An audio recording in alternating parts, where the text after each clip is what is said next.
오늘도 말씀과 기도로 이 자리에 오신 분들을 환영합니다.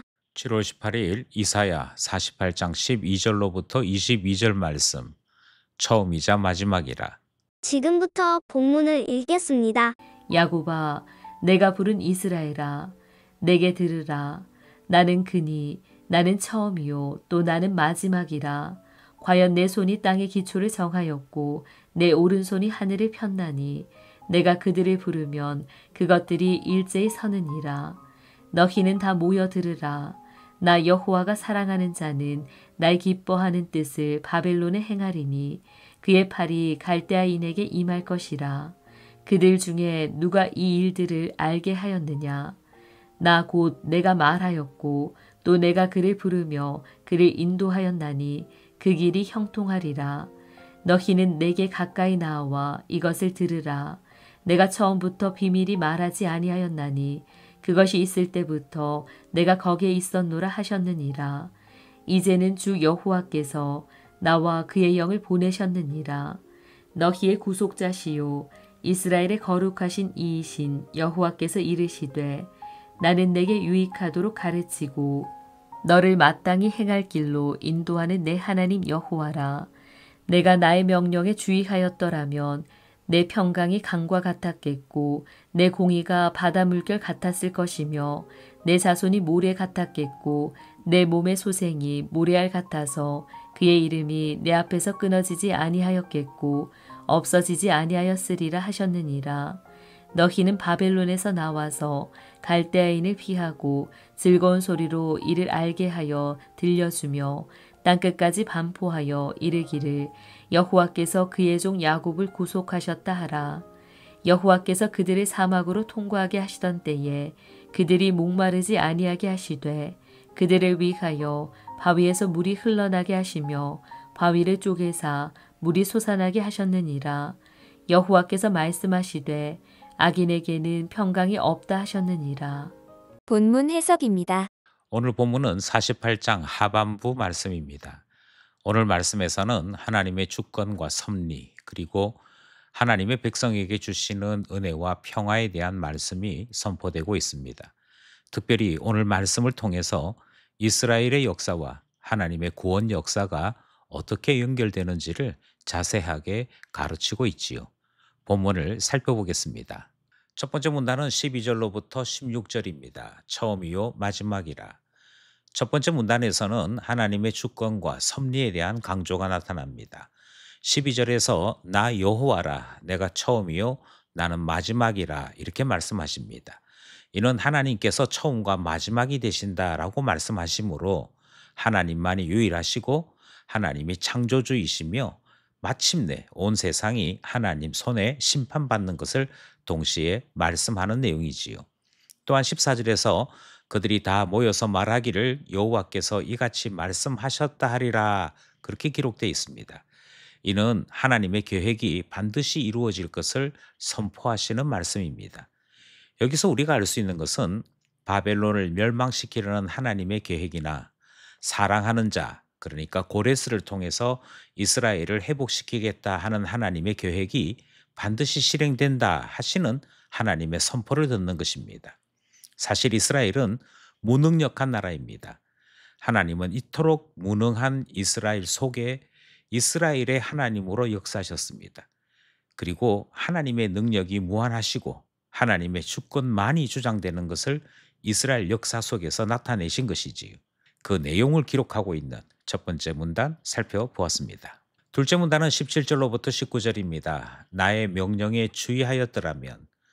둘째 문단의 핵심 말씀은 18절 19절입니다. 하나님의 말씀에 순종하고 인도하시는 길을 따라 갔더라면 평화를 이루었을 것이다. 자손에 대해서도 걱정하지 않아도 되었을 것이라 말씀하시는 내용입니다. 여기서 우리는 하나님의 말씀이 얼마나 놀라운가 하는 것을 발견하게 됩니다. 이것은 모세를 통해서 말씀하실 때에도 지금 이사야를 통하여 말씀하시는 그때에도 뿐만 아니라 오늘날 계시의 말씀을 읽고 있는 우리에게도 동일하게 적용되는 말씀입니다. 하나님의 말씀이 왜 가치로운가? 그것은 요한복음 8장 32절 말씀을 기억할 때 분명히 알 수 있습니다. 진리를 알지니 진리가 너희를 자유케 하리라. 하나님 말씀을 들을 때 자유함이 있다는 것이지요. 그래서 17절은 나는 여호와인즉 너가 의를 배우고 너의 길에서 악을 떠나게 할 자니라. 그렇게 하나님을 소개하고 있습니다.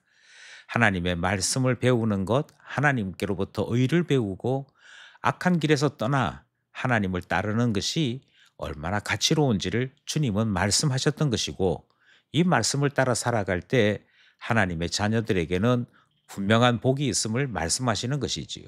우리의 신앙 고백에서도 하나님 말씀에 대해 우리는 동일한 고백을 외치고 있습니다. 하나님 말씀만이 우리 삶의 유일하고 가장 가치로운 규범이다. 이것이 우리 신앙 고백이지요. 매일 말씀을 붙잡는 묵상 시간은 왜 중요한고 하니 바로 우리 영혼에 하나님 말씀을 기억하는 시간이고, 하나님 말씀을 따를 때 하나님이 주시는 평안이 있음을, 자유가 있음을 누리는 시간이기 때문이지요. 하나님 말씀을 통해 의를 배우고 악에서 떠나는 사람이 되는 것이야말로 하나님이 우리에게 주시는 아름다운 복이라 고백하지 않을 수 없습니다. 하나님 말씀에 복이 있음을 가르치는 둘째 문단 말씀이었습니다. 마지막 셋째 문단은 20절로부터 22절입니다. 야곱을 구속하셨다. 마지막 문단에서는 하나님께서 이스라엘을 구원하셨음을 땅끝까지 알려야 한다라고 말씀하십니다. 20절 말씀이지요. 먼저 하나님은 출애굽 때에 하나님께서 행하셨던 그 일을 지금 바벨론에서 구원하실 때 똑같은 용어로서 설명하고 있습니다. 그러니까 먼저 출애굽을 기억해야 하는 것이지요. 21절에 보면 그들이 광야에서 행할 때에 여호와께서 그들의 앞서 가시며 낮에는 구름 기둥으로 그들을 인도하시며 밤에는 불 기둥으로 그들을 비추사라고 기록하고 있습니다. 이것은 분명히 출애굽 사건입니다. 그런데 이것만이 출애굽을 가능하게 했던 것은 아닙니다. 하나님께서 성실하게 물과 양식을 공급해 주셨습니다.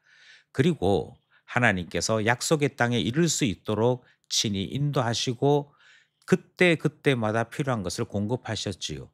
그리해서 그들은 하나님 손에 의해 약속의 땅에 들어가는 복을 누릴 수 있었습니다. 주님은 바로 그 출애굽을 말씀하시면서 지금 바벨론의 포로 가운데 있는 이스라엘에게 심판을 행하시고 고레스를 통해 제2의 출애굽 행하실 것을 말씀하시는 내용 듣는 것입니다. 마치 그때와 같이 제2의 출애굽을 일으키시겠다 말씀하는 것이 주님의 약속이지요. 따라서 이스라엘 역사 속에서 우리는 하나님이 얼마나 크신 분인지를 계속해서 배우게 됩니다. 그리고 온 세상이 이스라엘을 통해서 하나님을 보게 되는 것이지요. 마찬가지로 마지막 날에 하나님은 그의 아들 예수 그리스도를 통해 음료 바벨론에게 사로잡혀 있는 이 세상 사람들을 악에서 떠나게 하시고 하나님 나라에 이르게 하시는 영원한 출애굽을 행하셨습니다. 예수 그리스도께서 이 일을 행하셨고 우리는 그 구원의 은혜를 입어 하나님 나라 안에 거하며 살아가는 자 된 것이지요. 이제 우리가 할 일이 무엇이겠습니까? 그것은 땅끝까지 하나님께서 예수 그리스도를 통하여 베푸신 구원을 알리는 일 해야 할 것입니다. 그래서 오늘 마지막 문단은 구원을 땅끝까지 알려야 한다 하시는 말씀으로 그 내용이 정리되고 있습니다. 여기까지 오늘 본문 말씀이었습니다. 우리는 오늘 본문 말씀을 통해 세 가지 정도의 교훈을 정리하고자 합니다. 첫 번째는 하나님의 주권, 하나님의 섭리만이 온 세상에 가득하게 될 것이다 하는 교훈을 다시금 듣습니다. 하나님이 처음이고 마지막이십니다. 그리고 유일하신 분이고 창조주시다 하는 말씀을 들었습니다.